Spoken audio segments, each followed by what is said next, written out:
Welcome to Inside Analog Photo. I'm your host, Scott Shepard. The Inside Analog Photo radio program is all about the traditional photographic process. We talk about all aspects of analog photography, including the hybrid workflow. You can find out more information over at www.insideanalogphoto.com. And of course, Inside Analog Photo is brought to you by Fujifilm, making life more colorful. These guys have the coolest instant photography materials known to mankind. They have, of course, the pack film and 3¼ by 4¼ and 4x5, color and black and white. They have the Instax systems in the wide format, the Instax 210 camera and film, and of course the Instax Mini in the Instax Mini 7 and the Instax Mini 25, both in color film. Beautiful stuff. There's nothing cooler than instant photography. You get a print, because if you don't have a print, you don't have a real photograph. This is great fun stuff. This is great for art. This is great for business. This is cool stuff. You definitely want to check them out over at www.fujifilmusa.com/professional, making life more colorful. Our friends over at Photo Publicist, providing worldwide publicity, strategic promotion, social media marketing, and business development for the photographer, turning photographers into celebrities. You can find out more information over at www.photopublicist.com. Our friends at Richard Photo Lab, for the highest quality work known to mankind anywhere on this planet. Unbelievable developing, scanning, and of course, output on high quality Fuji Crystal Archive. Unbelievable cool stuff these guys are up to. And remember, you don't have a photograph unless you have a print in your hand, and you need to print your pictures. This is important. You need to supply proofs to your customers and even print your own work, because it's not about looking at it on a monitor. It's about holding a print in your hand. Definitely check these guys out at Richard Photo Lab, of course, at richardphotolab.com. Our friends over at DR5 Chrome Black and White, developing that turns your black and white neg into, that's right, black and white chrome. Unbelievable stuff. www.dr5.com. Our friends over at Upstrap upstrap-pro.com for the camera strap that will not slip off your shoulder, guaranteed bar none, the coolest strap around. Our friends at Iger Studios, for the finest quality drum scans known to mankind, igerstudios.com. Our official media partner, APUG, the Analog Photography User Group, for all things traditional photographic process on the web, www.apug.org. And our official philanthropic partner, George Eastman House International Museum of Photography and Film, over at www.eastmanhouse.org. Today on Inside Analog Photo, we're going to be here with Joseph Prezioso. Joseph is a photographer out of Boston, and of course, what does he like to shoot on? Film. That's it. Medium format, 35, the fabulous Hasselblad X-Pan. Great work using the X-Pan in a wedding and portrait situation, wide format, panoramic, film-based portraiture. A lot of cool stuff going on with Joseph, and an advocate for film, and an all-around cool guy. He's got beautiful work. Check out his website, www.josephprezioso, that's JOSEPHPREZIOSO, josephprezioso.com. Joseph, how you doing today? I'm doing awesome. How are you? Good. Thanks for joining us here on Inside Analog Photo. Great to have you on the program today to chat about yourself, your wedding photography, your wedding cinematography, and some great things you're up to. Thanks. Glad to be here. I'd love to talk to you. So, Joseph, tell me about yourself and what you're doing today, and then we'll dig deeper. Right now, this is kind of the mid-end of my wedding season there in Boston. Keep going until pretty much the end of November. So I'm shooting 2 to 3 weddings a week right now. And during the week, it's just me editing and going back and forth and dealing with new brides. I'm also dealing with the release of my new book right now as well. You do have a brand new book. I do, but we can talk about it later if you want. I do. So tell me about the wedding and portrait business there in Boston where you're at. What areas do you cover? Typically, what time of work are you doing? Boston is a very saturated market. East Coast guys, we get some of the best and most talented photographers because you have so many newspaper photographers in this area. So we have all those people from the Boston Globe, Boston Herald, and all these colleges in the town that people study photography at. So it's a mecca, just like New York or LA or any of these major cities. So competition-wise, highly competitive wedding market, and the brides, they want really good quality, and they expect really good results. And there's just a trend of everybody went digital, and I went digital as well over the past 10 years. And I used to be a newspaper photographer, so I learned on film, and I shot all my early weddings all on film. And lately, I've been just trying to always do different. When everybody was shooting film, I'm like, oh, okay, I'm going to go out and buy a Canon DCS 520 or whatever, and I'm going to shoot digital. And now everybody's digital. I'm trying to reintroduce film into my market, and brides have been eating it up, at least so far. So let's chat about your involvement in photography. When did you actually start taking pictures? When did you have a keen interest in wanting to be a photographer? That's going to go back into like the 90s on family vacations. I was always the one as a little kid with the camera. I mean, I'm sure it's most people that are in the industry today. But as a serious person, it's really funny. I got into it through model railroading. I was an avid model kit builder. I would build these little dioramas of like Boston and Maine Railroad or the Union Pacific, and I would want to photograph it to make it look like it was a real thing. So you couldn't do that with a point and shoot. You had to have an all-manual camera. And I picked up, I think it was a Canon at 80 or something. It was an old Canon rangefinder that my grandfather gave me. I shot that with that. From there, I moved up to a Canon Rebel, and it was family functions and just fun. And it ended up me just shooting tons and tons of slides. I joined a society called the Lynn Photographic Society, which was this group of people who'd meet once a week, and they rented out a church, and they put up these two huge projectors and a huge screen. They would do slideshows. So I was maybe 16, 17. I'd be going there on a weekly basis, and they would have these photographers coming in from around the country. I was probably the youngest person in there at the time. I think the average age in that place was 55 and up. And there I was, a 16-year-old. I'd be watching a lot of German guys who come in and show all these awesome Yellowstone photos. And everything was on slide, all chrome. And it was just magnificent views, all these incredible landscapes and stories they were telling. Very National Geographic. And I just fell in love with it. I started shooting slide films, particularly by the case, by Costco. They had the Ectal 100 cases you could buy. I think it was like 20 packs. From there, I just kept on evolving, keep on shooting more carousels, doing slideshows to people. I bought I think it was an AXA projector. I'm not exactly sure who made it. And I had this old blue pull-up screen. I would do slideshows for everything. And even on my family vacations, I always went on the tours. I went to Europe for 2 weeks, and I shot Italy like crazy. And sometime after that, I was at a family function, and I was shooting some pictures. I think I had a Rebel G at the time. And come to find out, this was a family reunion, and I come from a big Italian family. So there's like 400 of us just on my immediate side here in Boston. So this is one side of my family, the Sicilian side. And come to find out, one of my cousins is an advertising editor at a newly formed newspaper company. And she's like, oh, why don't you just come string shoot for us? So they gave me like a parade, and I think go shoot some kids doing sports, and I shot that. And they were just really amazed at my work. And I became a full-staff photographer for them, I think, by 2000. And I remember being there at 9/11, and people were going down, and I wanted to go down, but I was too young. From there, just spawned, and I got really into photojournalism. I went to college. I got a degree in journalism, and I was trying to do everything I could. I mean, I have a book here in front of me that I was reading. I just pulled out a lot of cool stuff today, story-wise. One of the really influential book for me was the Associated Press Guide to Photojournalism by Brian Horton. And I have a note in here that I kept, and it says, I was trying to get in to work with AP at the time, because I was already working for the other newspapers. Dan Hansen was the photo editor at the time, and I had a note, and it says, call me the Friday after September 11th. So that was like the first week of September before all that stuff happened, and I just kept it that way. But that book was really influential to the way I shot. I wanted to be that photojournalist. I wanted to be that guy out in Afghanistan or Haiti and shooting those events. I wanted to get those photos that would make people cry and have emotion. But then I got laid off, and like all things happen, you evolve and things move. So I got into movie making, and I made a movie a few years ago. We raised about $30,000 for it, and it was a small independent film, brought it out to Hollywood. But we had nobody big in it. We couldn't sell it. But I learned a lot. I mean, I spent almost a year of my life just working on a film, whether it was shooting, casting, editing, and directing. And the whole time I was still doing little string assignments for newspapers that would hire me at the time here in Boston, and shooting weddings. At one particular wedding, it was one of those DJ companies that had a conglomerate of everything, and they said, well, we'll give you so many weddings this summer. Like, okay. And that was really how I got into weddings, was through that. They would give me 20 weddings to shoot, and I would go shoot them. And then I would just give them a disc or give them my roll of film. And that was the end of it. I didn't want to do that anymore. I said, no, I'm going to shoot for myself. And in 2005, I opened up my own studio, meeting people at Starbucks, that is.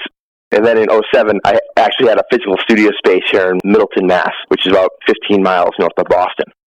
So that's kind of the story of where I came from in a really quick, fast nutshell. So let's chat about this involvement in motion cinematography. When you guys shot your independent film, was this on video? Was it on film? What did you do? We wanted to shoot it on film. We all wanted to shoot 16 millimeter, but at the time, the budget just wouldn't support it for the transfers and stuff. We couldn't even afford HD at the time. The HD cameras, if I recall correctly, were like over $1,000 a day. So we ended up shooting on a Panasonic XDX 900, which still shot 16:9 and had a really good CCD, and it looked like 16 millimeter, and that's where we shot it because that down with a company called Boston Camera. And we said, we're either going to spend the extra money on Super 16 or we're going to shoot it on the SDX 900. They showed us test footage they had shot there, and it was just so close. And with Final Cut Pro coming out about that time as a really good editing tool, we ended up going with that. Nutshell, we probably shouldn't have because there was just a lot of digital inconsistencies that I didn't like. I didn't like having to do pull downs and the frame rates not being exact all the time and getting artifacting and sometimes in low light and the reds just looked horrible. I mean, every time you saw a red light, you had those interlacing lines, even though we were shooting progressive. So that was a downside, but we got extra money from doing that to get better props and better actors. We ended up being 90 minutes long, and then we had to do a reshoot, and the main actress couldn't come back to the reshoot, so we cut the whole movie to 68 minutes or something. So it was kind of a bit of a mess, but it was a whole summer of shooting, and I was basically watching the whole movie from the little monitors and directing, and once in a while I would do some shooting from that. But I wanted to make sure this is what I want, this is how I want it to look. How did you find that your experience with shooting weddings and other event work prior than making the movie, and then the involvement you had in the movie and now post of the movie, how did that affect, or did it affect, the way that you see things now, and did it change anything to do with your wedding and portrait photography? Oh, definitely. Every time I do something new, every time I take on a new adventure, it affects the way I shoot a wedding. When I shot the movie, prior to that, I never really thought about 4:3 versus 2:35 or 2:4 CinemaScope. I was always just squares and whatnot. And that opened my eyes to really widescreen and thinking of long shots and also about compression shooting. That's where I kind of first came to the realization of depth of field on a smaller sensor versus a full-frame sensor with a 35mm negative. You know, with a bigger sensor, larger area of capture, you have a smaller depth of field, so you can shoot wide open and get that out-of-focus look. Whereas if you're shooting like on a video camera with a small sensor, everything's pretty much in focus all the time. And I wasn't used to that. And then I kind of wanted to shoot film more at that point because I wanted to have that depth of field. Or I want to shoot digital on full-frame bodies. And that's the only cameras I've used since when I shoot digital is they have to be a full-frame. So I use like the Canon 1DSs because I wanted to get full-frame. But how that all came into my approach for wedding photography is when I shoot it, I want to be like a photojournalist. So that's my mentality is step one. Cover everything, get those moments. I'm not shooting to shoot a million pictures. I don't want that. I'm shooting the shots. They're going to count. They're going to tell a story. The editors used to say who, what, when, where, and why. Those are the shots. If it doesn't tell you that, the shot's pointless. So I've always shot like that. But when it comes time to do portraits, I will go into a cinematic directorial mode where I don't want to tell them to do this, lift your shoulder 45 degrees, turn your head. I don't want to do that. What I want to do is direct. And what I found has been really successful to me is giving them motivation and directing like, okay, guys, this is what I'm thinking. Can you guys hold hands over here? I just want you to walk down the street. When you get to that light post right down over there in the corner, can you just tell her how you felt when you saw her coming down the aisle? Or tell her what you were feeling when you were proposing to her. And I'm not looking for a dramatic like that. And sometimes I'll say things like, oh, can you just tell her a naughty joke? It just depends what I'm looking for. And I really don't care how they react to it as long as they do react to it. I'd rather capture a real emotion from them rather than say, hey, can you guys laugh now or can you guys look serious? But if I motivate them, if I say something that evokes an emotion, if I ask them to look really serious and think about how they felt when the father gave her away, some people will react to that and they'll get a tear to their eye and they'll get that really serious look. But some people, they're going to start crack up laughing because they're just bubbly and giggly like that. Either way, I don't care. I just want to have something that's real and tangible versus something I made up. And that's kind of how I do the weddings now is I direct the portrait times, except for the family photos. When it comes down to family photos, then I'm like Gestapo and I'm lining people up and I'm just like, okay, do this, click, out, done. Everybody wants those, everybody hates them, but you need them. And then the whole reception is just as a photojournalist and I'm thinking constantly as a movie in my head. That's how I'm shooting the wedding. I'm looking through the movie as if I'm seeing this shot by J.J. Abrams or Steven Spielberg or Ridley Scott, and those are my inspirations. Even when I'm framing and stuff, I'm thinking like Blade Runner or Empire of the Sun. And those are the things that really inspire my shooting and my idea concepts is pretty much movies. I want to just see how that sort of involved and how that changed the way that you look at subjects when you actually start trying to set up cinematic shots, and the way that you craft things with a movie is definitely much different than doing photojournalistic coverage. It's really 180. So if I'm shooting the bride and she's getting ready, I'm pure photojournalistic. I mean, I might say it's better light near that window and go do it over there.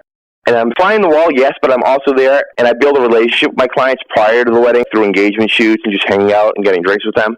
Because I want them to be cool with me. I don't want having them nervous. So once that bond is there, then I can shoot them, and I'm getting these real moments because they're aware the camera's there, but they're not breaking, I don't know if it's called breaking the third wall, the fourth wall, some expression. They're not breaking that because they don't even realize I'm taking the photos because they're just so comfortable with me at that point. And so when I'm shooting as a photojournalist, that's how I want to shoot. I want to shoot like I'm Steve McCurry dressed up like an Afghan in a camp somewhere where I'm making believe I'm one of them. So that's kind of how I shoot that. I want to get those photos and not have them faked. But when it comes to the cinematic stuff, making the movie made me realize how to work with people, large groups, actors, everybody, and create scenes of magic. When it comes down to framing them, I'm framing them in my camera like I would frame for a movie. Even when we were making the movie, I would take shots on my Canon camera and then show them, like, all right, this is what I want to shoot. I want a wide shot or I want a mid shot. When I'm shooting, I'm usually thinking cinematic moments in my mind. It could come from any movies, but I mean, a lot of stuff like Blade Runner and Empire of the Sun, which is not really wedding stuff, but I think of shots like that close up to people's faces with the way the lighting is. And that's how I pretty much want to light my shots or shoot. So tell me about what type of client are you attracting with your business? Is it mostly people that want photojournalistic coverage? Is it because you do know how to sort of do the director deal and align people and get these great shots? What do you find that is the biggest draw that people are wanting to have Joseph shoot their gigs? My work is very, I hate to say stylized, but it's very distinct. I like to have high contrast, deep blacks, and bright brights. My work, it looks different than a lot of other stuff around here. And I don't say traditional, but I mean, there's a lot of photojournalistic shooters, but my stuff is kind of different because I'm shooting for those high contrast moments. I'm shooting high key a lot. And clients that are hiring me, they like my look. They like the darkness. I'm not edgy like a crazy stuff edgy, but it's a little edgier than your typical Italian wedding photographer. Like if you look at my parents' albums and my cousin's albums, it's all cookie cutter shots. And that's something in Boston that is just kind of being breaking out of now. So I'm getting the more educated client. I'm getting those art school, the college educated client that knows photography, that goes to the Museum of Fine Art, and they know what they want. They want to read National Geographic, and they want images of their wedding that were taken like someone shot a story for that. And those are typically the clients I'm getting. I'm also getting the clients that love fashion. I'm getting the girls who want to get dressed up. Like a bride today, we're talking about her engagement shoot, and she wants to do an Alice in Wonderland theme thing, which is awesome. That's something that I have friends that their clients aren't going to want to do. So my clients want to be photographed, they want to be edgy, they want to be really creative, and those are the clients that I'm attracting. But by doing that, I am also putting myself kind of in a corner, so I'm not gaining every bride who's getting married. I'm getting that 1 out of 10 bride that's like that. Like wedding I did last weekend with a bride, really into fashion for her engagement shoot. She wanted to do something that was relating to her and what she was into, so we talked on the phone a while, and she was really into French cinema in college. So we shot her engagement shoot to mimic the movie Breathless. I think it's 1960-something, a new wave cinema film from France about this girl from New York who's selling New York Herald Tribune in Paris, and she meets up with a gangster, and it's a tragic love story. So we recreated that in the North End here in Boston, which is kind of like the Italian-European part of the city, so it looks kind of like Paris. So she got the outfit like the girl wore in the movie, and he dressed up kind of like the gangster in the movie, and we recreated still frames from that movie. But that was what she wanted, and she was really into it. A lot of couples aren't going to do that. A lot of couples are like, oh, what do we do now? It's just some couples really click, and I'm getting those couples that click, and they have real emotion. And for her wedding, which is a little different, was instead of going to the church in a limo, they had a tent wedding. So she pulled up to the tent in her rebuilt 1968 Chevelle that she did herself. So I'm attracting people like that are a little bit more different, and they want to be a little different for their wedding. They don't want a cookie-cutter wedding. And they see my stuff, and they want that. So let's chat about your use of film and analog capture. You started off photography with using film. Tell me about how you've been incorporating analog now into more and more of what you're shooting. I've been shooting slide film, 1 or 2 rolls here and there for the past 4 years now, but not as consistent. Everything started consistent last October when I've been dying to get a panoramic camera, and I was in New York, and I stopped by the lomography booth, and I picked up a Horizon panoramic camera from them. Never used one before, didn't really know what it was going to do, and just started shooting some Sia film in it. And I just walked around New York and shot a bunch of stuff. I got back with stuff, and I looked at it, I'm like, holy cow. I could not imagine the tones I was getting with it, the way the city looked. It just looked so surreal. versus some shots I took digitally. They were clean. They didn't have emotion to them. Colors weren't the same, which is typical. I mean, digital is very clean. It's ultra realistic, but the film had more of that Blade Runner look to it, a little bit more of the gritty, the higher contrast. And I said, from here, I'm bringing this to every wedding. And I did. So all winter, I was like, oh, I can't wait till the summer comes. So I was shooting all high-speed black and white film. I was shooting TMZ 3200 or the Ilford version as well. It's all I could shoot because all the Boston weddings in the winter, the sun sets at 3 o'clock over here. Everything was inside in night weddings. So I was using that all winter. But once the spring came, I'm like, wow, this camera is amazing. I'm outside with it, and the vistas, the colors, the portrait film, oh my God, just amazing colors. I couldn't believe it. So from there, I went out and I got an X-Pan. And then now I'm shooting with the X-Pan. I'm like, oh my God. Because now the Horizon, where it had a swing lens, you could not focus. The camera was fully manual. So everything basically was Sunny 16 on it. I had to guess it, and you had to wind and crank the film shot by shot. You had to make sure that you turn the left lever on it to make sure that the spool is tight so that you don't get an overlapping frame. With the X-Fan, I didn't have to worry about that. But I still use the Horizon as well. And then I introduced the Pentax 645. And I like using that one because it's like an SLR. But I do prefer to use the X-Pan. And I've been shooting about 10 to 20 rolls every wedding with my X-Pan and the Horizon. And just getting a different look, that panoramic look that to me is cinematic. And that's what my brides have been calling. They were like, oh, what's that movie camera thing you're using? Because they get the frames in my blog, and it looks like a still frame for a movie because it's a widescreen look and not a 2 to 3 ratio. So this is like 2 to 4 ratio. And it's just a lot different. And I really don't see a lot of people shooting on that camera. So to me, it's like I'm standing out from the crowd now. People are seeing that, and they're wanting that, and they're mentioning that to me when they book me. Like, we want to make sure you shoot that. We want the black and white. And people always say, yeah, we want black and white. And for years, I'm like, oh, yeah, I used to do everything digital, and I'll make it black and white. But lately, when they sit down for the client meeting, I bring them in, and I'm like, you know what? I'm shooting real film. So when you get your black and white shots, they're going to be actually shot on a black and white camera, on real black and white film. It's not something I faked in digital or post-production. And they're amazed and like, oh, wow, you can do that? I'm like, yeah. And they get excited about it. And when they get excited about it, I'm happy because now I'm doing something that they haven't heard from anybody else. Everybody and their grandmother is pretty much shooting digital now. And there's not a huge problem with that, but when I think of photography, I think photography was film. That's what I learned on at the newspaper. I have these packs and packs of film. And it's going to the lab, getting it back. And that's why I got into photography, because I like looking at my images. I like looking at photographic prints.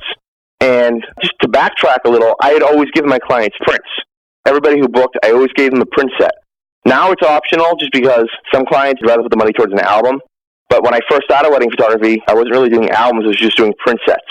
People would get 600 prints, 4x6s. And I would try to push the prints because I think it's supposed to be tangible, and I want to look at it. And I want them to be able to show the photo to their grandmother who can't look at a computer screen, or if she's looking at a computer screen, she has no idea what it is. She doesn't know how to go on Facebook or my proofing site. But her granddaughter can go over her house with a box of prints and show them to her. That's a real moment that they have, and that's something she can have in 20 years from now and show somebody when the CD that she had the photos on is scratched or something. And the clients like that, so they're liking me talking about the film because no one else does it. Some of them are scared. They're like, well, what if you mess something up?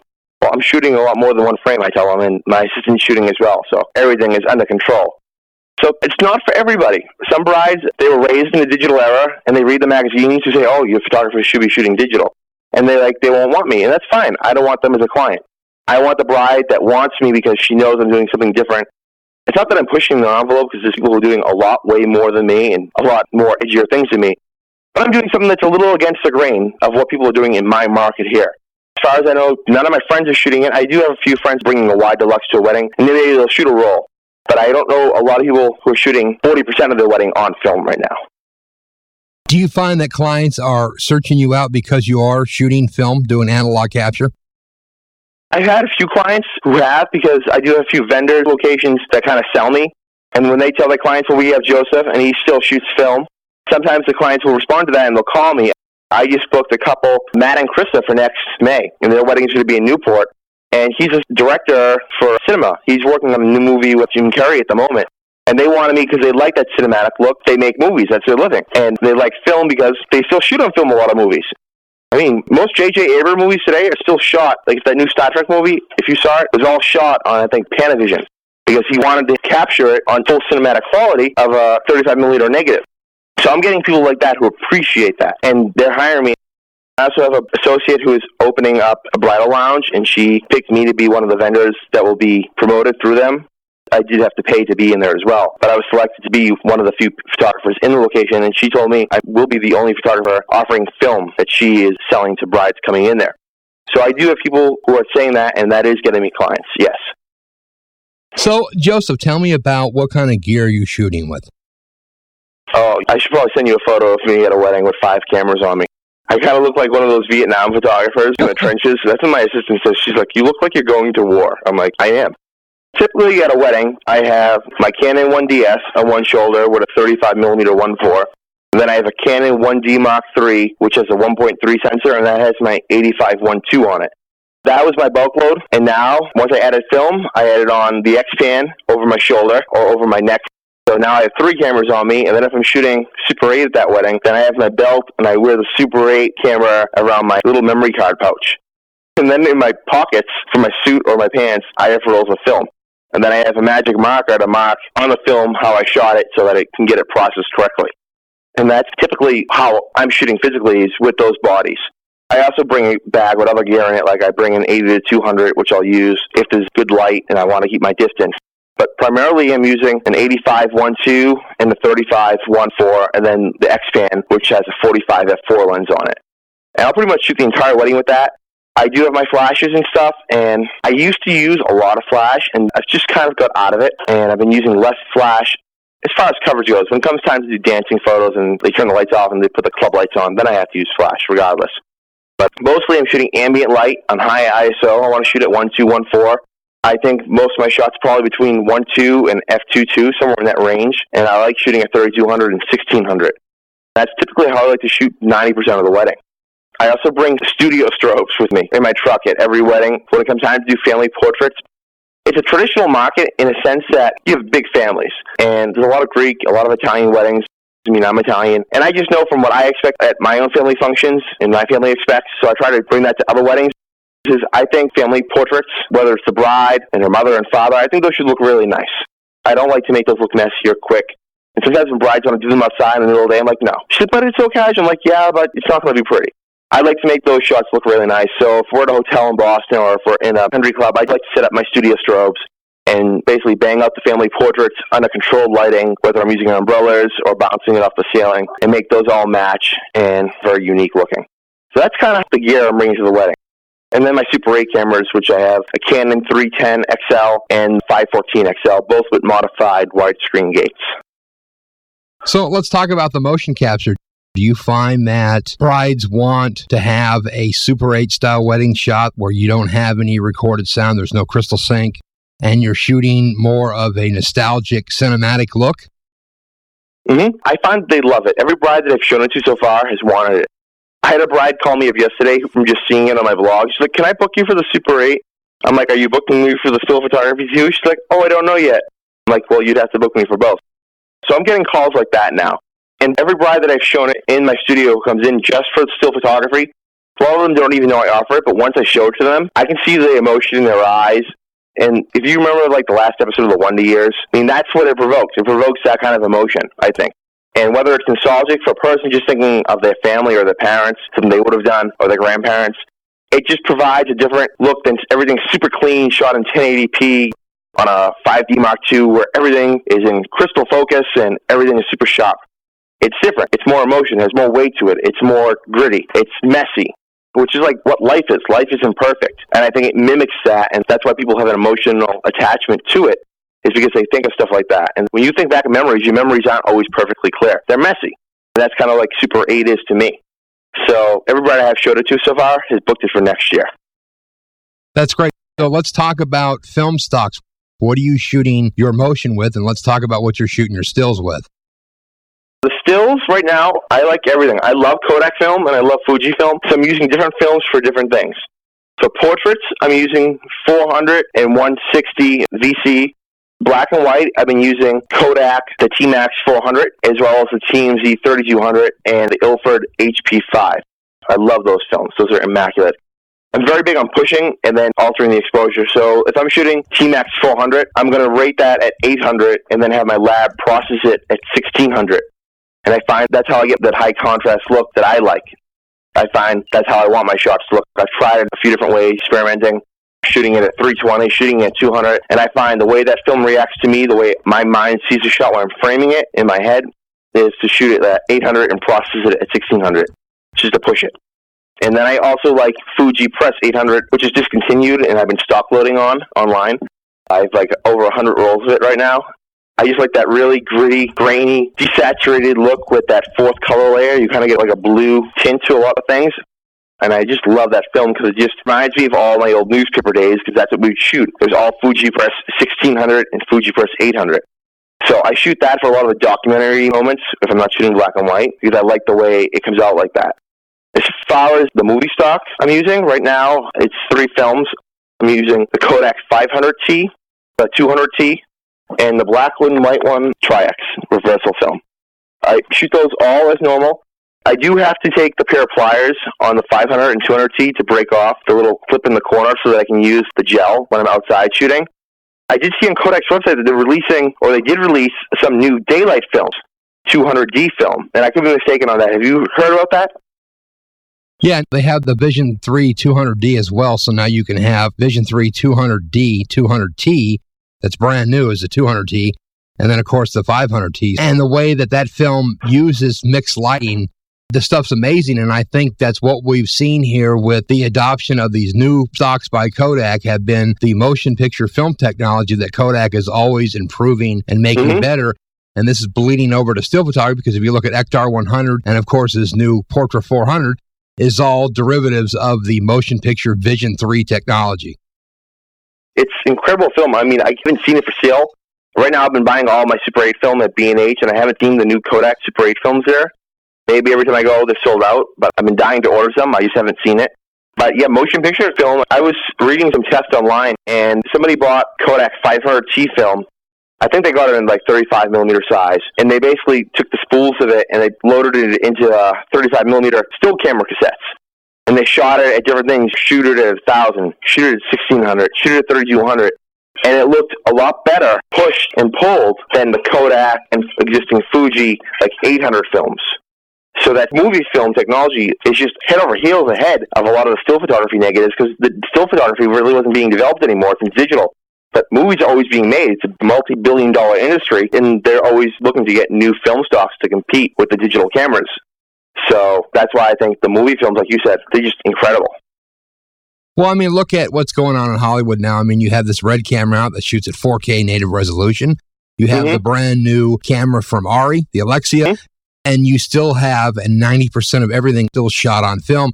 Even look at television shows like House and a lot of stuff that you see on BBC and all these other places. They're all shot on Super 16. They don't even shoot 35. They shoot it on film. You can get better capture. It's really cool stuff. And it's what's so interesting is with the Kodak Vision 3 500T film, if you shoot that in a regular 35 millimeter camera, you can shoot that stuff from ISO 100 to 3200 with one piece of film. The problem is it has the rim jet coating on the back that's a carbon anti-slip, anti-static coating for motion picture use. You can't just take it to the lab and say, here, develop it, dude, because it's a different process. It's a different deal, but it's just amazing the technology that is in motion picture film that hasn't even completely trickled down yet to the still offering. I think that's what they're probably going to end up having to do, because people are going to demand it if the film industry is to stay alive, which I think it is doing well. And I just talked to my publisher today, and they want to do a second book, and it wants to be a book on film. She's just been doing a lot of research, and I have to do a little bit more research too on numbers-wise. But she thinks the numbers are there to make a book about shooting film photography, and that would be successful. I think the whole lomography movement as well, I mean, that's a big movement for amateur photographers, selling all these plastic and old cameras to people. People still like film. A lot of art students, when they think about photography, they think about film. Yes, 90% of the population, they don't care. They just want a photo to put on Facebook. But that 10% of people who always wanted to be photographers, who were photographers before everybody got digital camera, I think diehard people still think photography is film. Also, you have the artists. I was listening to the gentleman you interviewed, I think it was last week, about the Chrome prints. I mean, those art people are always going to shoot film because to them it's a medium, as an art form, versus just clicking and capturing something on a digital device. Well, sure. It's that whole master process that Frank's doing at the lab SIBA. I mean, if people see Chromes and they look at it, it just blows your mind. People don't even realize that the stuff's still available. So I think there's so many options with photography these days, and especially with analog capture, that doesn't like shooting some chrome and having a SIBA print made or shooting motion picture stock. I think it's all very cool. Joseph, tell me about your book. You got a brand new book out. It just hit the street. It's fresh. Yes, it's supposed to be in Barnes & Noble stores on the shelf by the 23rd. It's online now. It's called Fearless Photographer Weddings. And I wrote it with Kathleen D. Small, who was basically the ghostwriter, editor in it, because I can fill up content left and right, but grammatically, I get like a C+. So she kind of went in there and made everything flow. And the book is by Course Technology and Cengage Learning. That's my publisher, but it's called The Fearless Photographer, and it's a weddings book. It's a book basically that I wanted to write, and I wanted to write a book for a while. And this publisher contacted me. I didn't even contact them. Come to find out, one of my brides booked me because she liked the way I shot things differently, and she worked at this book company, and she brought it up to the acquisition department, and she's like, you need to have him write a book. So they contacted me. We did a bunch of proposals. This is going to be a different book. I said, I don't want to write another how-to photograph a wedding book. There's a million of those.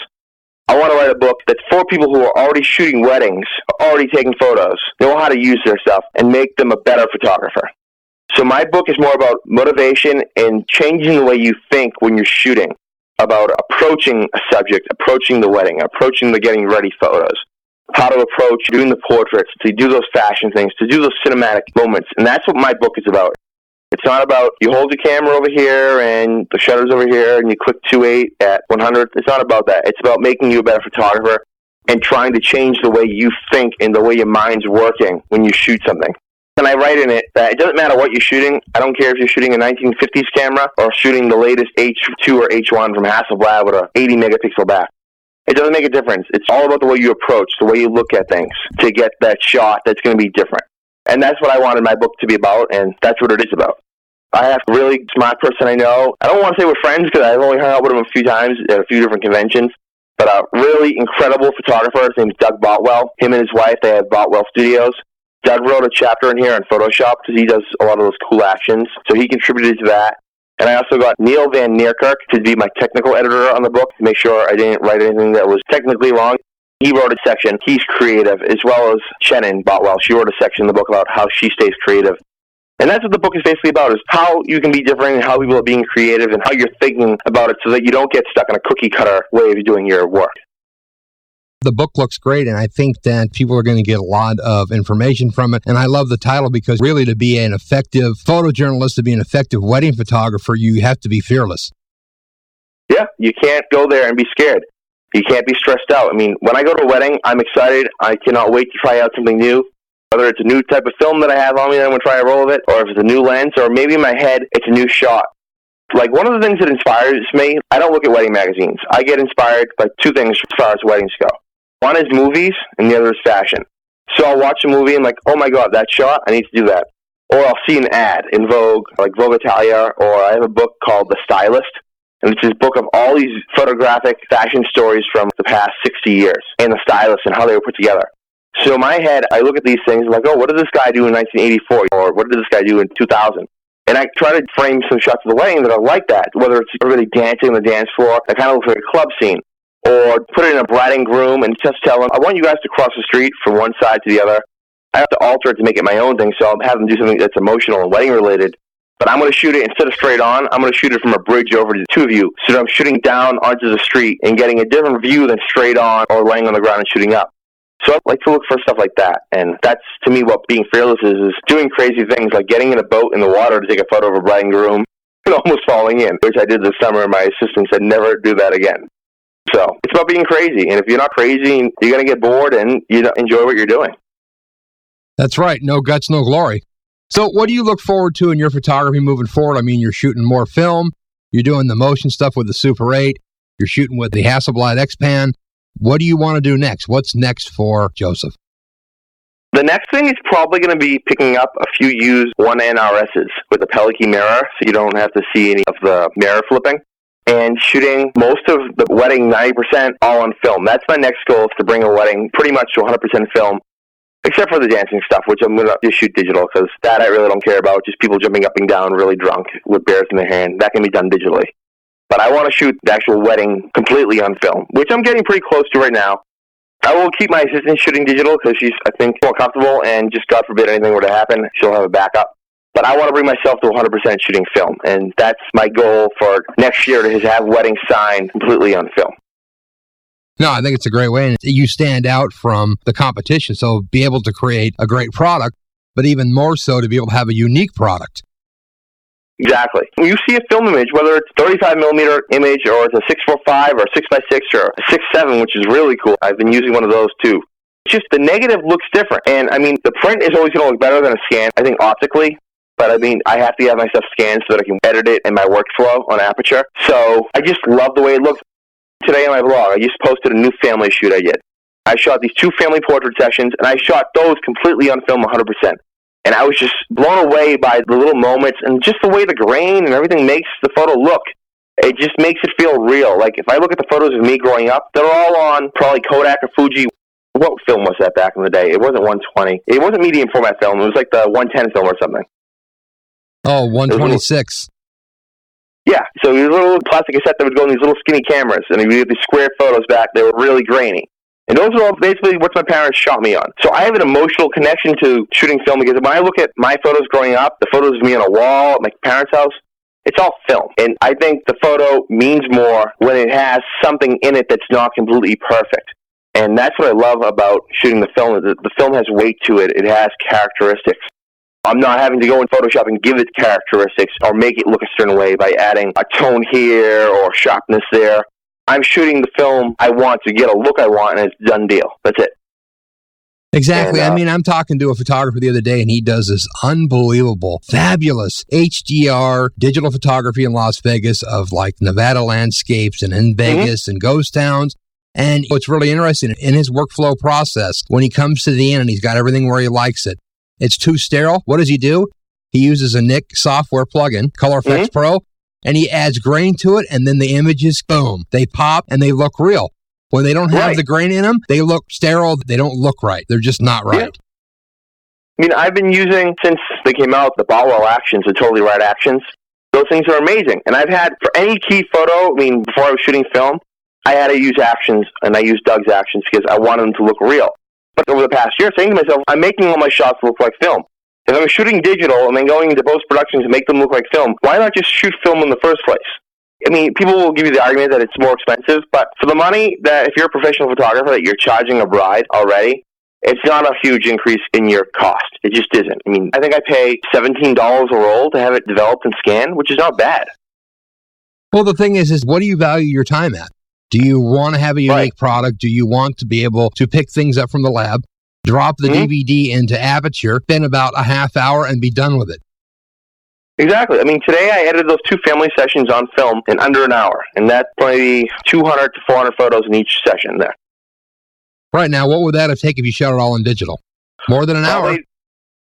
Yeah, more than an hour. That would be in Photoshop manipulating each one. Probably would have taken 2 to 3 hours. It would have taken an hour just to back it up correctly so you don't lose the stuff. Exactly. See, I have the negatives that go in a nice little sleeve with the CD from the lab that they copied everything onto, and then they get put away. And then I have on my hard drive. I don't have to worry about backing it up in 10 different locations. No. Joseph, so let's do this. Tell people where they can look at your website. Let's talk about your blog, and where can they go find out this new book? My website is josephprezioso.com. That's JOSEPHPREZIOSO. And it's pronounced Joseph Prezioso. I'm Italian, but no one understands it when I say it that way. And you can go there and click on weddings, see my wedding work. And my blog is where I post everything basically I'm doing, whether it's fashion, whether it's my latest wedding, or whether it's just me hanging out with my godsons and photographing them. I post everything I do on my blog. I think my blog is pretty much a historical document of my life, of what I've been doing. And sometimes I just write crazy things there too. So it's always interesting. My book is available at Barnes & Noble. It's also on Amazon.com. If you just go to Amazon or Barnes & Noble and you type in Fearless Photographer, you see my name come up. It'll say Joseph Salvatore Prezioso. That's the book, and it's in stores on the 23rd. And I hope you guys go out there and get it and read it. And I would love to see some reviews. I'm dying to see what you guys say. If you hate it, I want to know why you hate it. If you love it, I want to know why you love it. I want to get a real reaction from people. I know some people aren't going to be happy with what I wrote, and some people are going to say, oh, that's awesome, and then I'm going to have those people say, oh, well, you're not the first to say that. And that's cool. I just want to get reactions to it. No, I think people are going to dig it, and it's great to see you posting your film images over in the Digital Wedding Forum, and it's so interesting to see the replies and what people that are hardcore digital You show them some of these X-Pan images and some nice grainy black and white with some P3200, and they're just like, whoa. Right, they're not used to this. No photographers in my area that have never shot film at a wedding. My intern this past summer, as far as I know, she had never shot a film camera before. After she saw the Super 8 movie that we did, she's like, Joey, I'm so sorry. I wanted to shoot the Super 8 now. Next wedding, I want to shoot the Super 8. It's just the whole experience of kids growing up today not having that, and I think it needs to be exposed to them. I think college students studying film or studying journalism need to be exposed to film as a capture method and not just as a hobby. That's right, and I think if people embrace the hybrid workflow with analog capture, it's scanned and then it goes in the digital environment, because here's the thing. Nobody prints analog anymore unless it's one-off black and white, or you have Frank Green at the SIBA lab, or something really custom and cool done. Anybody that's doing proofs and printing for weddings and books and albums and everything else, they go into a digital environment so you can get this analog, you can capture it beautifully, you can get the look of film, and you get the beautiful output. And if you don't embrace hybrid workflow, if people don't embrace this, it's going to die. Yeah, basically. I'm quoting this. Somebody posted a link on the DWF film thread to, I think it's called the hybrid blog, or it was hybrid workflow, and the guy said that the Achilles heel, that's what he said, of still photography right now for film is scanners. And I completely agree with that guy. Basically, if you want a good scan, you either have to have a really expensive drum scanner, or you have to have a Noritsu machine that's $100,000 to scan it. That's the thing. That was Stephen Schaub, and that was the digital revolution. And Stephen's point was that somebody needs to come out with a $500 film scanner that's easy to use and it rocks. Yeah, I mean, there is that cool scan stuff, but it only scans frame at a time. It won't do a whole roll, and it won't do my X-Pan next, so I couldn't get that. For a flatbed scanner, the Epson V750M Pro is great. You can do wet scans with it, but it's a flatbed scanner. It's a little slower than doing a roll film scanner. But for the money, for like $700, I mean, the thing's unbelievable. I haven't tried out any of the... I mean, right now, I'm bringing everything to a lab in Boston called ColorTech, and another lab called the Finer Image, and they've been doing all my work. I mean, if you're hardcore enough, you can buy a Fuji SP2500 roll film scanner like they use in a lab, and you can pick them up for $2,000 or $3,000, but it's a little bit of involvement. There's some investment, and you have to train yourself on a new gig. So if you're doing so much work, well, it might be worth it, but usually, like you said, you drop the stuff in a bag, you take it to the lab, you FedEx it off to somebody, Richard Photo Lab, right? And the stuff comes back or it's on FTP, and it's done. Cool. Exactly. That's it. That's what I'm loving right now. Because a lot of my buddies are in Boston, so what I use for all my film development is in Boston. I just drop it off in their overnight box, sometimes right after the wedding. And then in a day or two, it's all ready. Right. And a lot of people, I think they would look at it as, do you supply proofs with your weddings? It's an optional choice right now. It was not optional. I included it at every wedding up until this year, where this summer I wanted to push some bigger albums. But I am going to be reintroducing prints as mandatory with my collections. So it's interesting. I mean, if people start looking at when you shoot film and then the lab develops them, they scan them and you get proofs back, people are going to think, I need to modify this or I have to edit it. And if they even look at a digital scanned file of a piece of film and they look at it going, no, I don't think that's going to look good. I need to change it. And if you actually look at a print that's made, you're like, whoa, that's better than I thought. So it's interesting how you can shoot film, get stuff back from the lab and get a proof, and you can hand it to the customer. You don't have to do nothing. Film, I think it has a higher dynamic range than a lot of digital sensors and most cameras. Well, here's the thing. I mean, if you get a kind of good current new film stock and you expose it correctly, you can get 12 to 14 stops or even more out of black and white. And you can do that with digital. You're not going to do that with an economically priced digital. You will with a medium format back. Like if you have a P65 Plus Phase 1 back, you're going to get the same as film, but guess what? It's going to cost you $60,000. And you still have to go into a RAW program to manipulate it. I mean, there's some things that I'm going to always still shoot digitally, but I think everything has a use, whether it's digital or it's film. It's all a means to an end to get the shot the way I want it. Here's the thing. If you're shooting news, who cares? It's disposable. You look at it and it's gone the next day and you don't remember it, right? Shoot it on digital, but if you're shooting a wedding, family portraits, archival, if you want something that you want to keep, then you're not going to go wrong with shooting film. So all our friends on the Digital Wedding Forum can embrace film and use this as part of their package and really create a great product and do a good deed to their customer. Because here's the thing. I don't know how long you've been playing with computer stuff, but these files, all hard drives are going to die. Oh, I have to replace them all the time. I have a program on my computer running constantly. It tells me to replace hard drive A or drive B or whatever on my Mac Pro. I'm replacing them all the time because my computer's always on. I'm always running. And it's like, oh, I got to back it up here. I got to transfer files here. But if I have the negatives, I just have them rescanned. I don't have to worry about it. If it's a wedding from 5 years ago, just rescan the negatives. Right. And the thing is, too, is you shoot film, right? And I come back 10 years later, and there's this new whiz-bang nuclear carbon cobalt technology that I can scan stuff unbelievable. I can rescan my own negs, and guess what? I got the state-of-the-art file. Well, that's what I've been pushing the Super 8 as. I tell them, you can go ahead, you can have your wedding shot on the latest high-definition camera, and they'll give you an awesome DVD. What are you going to do in 10 years when that DVD is scratched? Or no one uses DVD players anymore. What are you going to do when we're watching movies on cubes? Well, no, we will. There's going to be holographic storage, and it's already to the point now. I mean, look at the new Apple TV. I sign up for Netflix. I can just watch movies on the fly. I can watch YouTube. I can rent movies from iTunes. So here's the thing is this is already starting to eliminate the need for a solid DVD media product. Right. It's all electronic, so pretty soon, dude, people aren't going to have DVDs. I mean, I know people now that don't even have regular DVD players. It's only Blu-ray. Now, of course, it's backwards compatible. How many people do you know that still has a VHS player in their TV or in their living room? My father. Yeah, they're okay. So the thing is, that stuff, that's gone. I think some places you go to look for a VHS player, you can't even buy one in the store.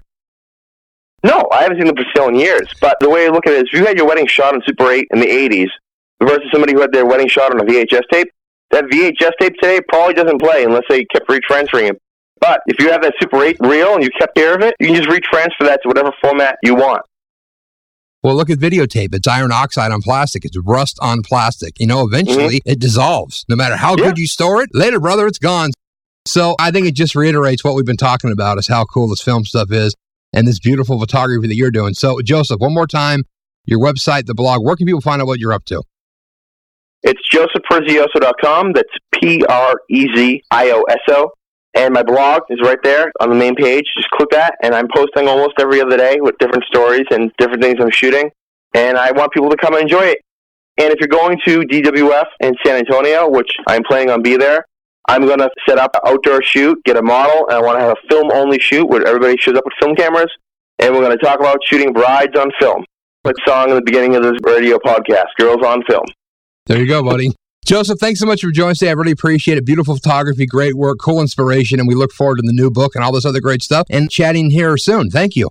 Glad to be here, Scott. Thank you. Well, there you go. Joseph Prezioso.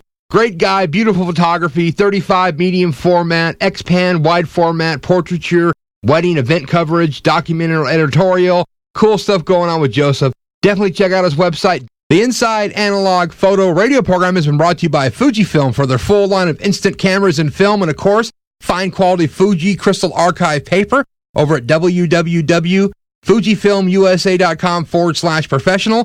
Our friends at Photo Publicist, worldwide publicity, strategic promotion, social media marketing, and business development over at www.photopublicist.com.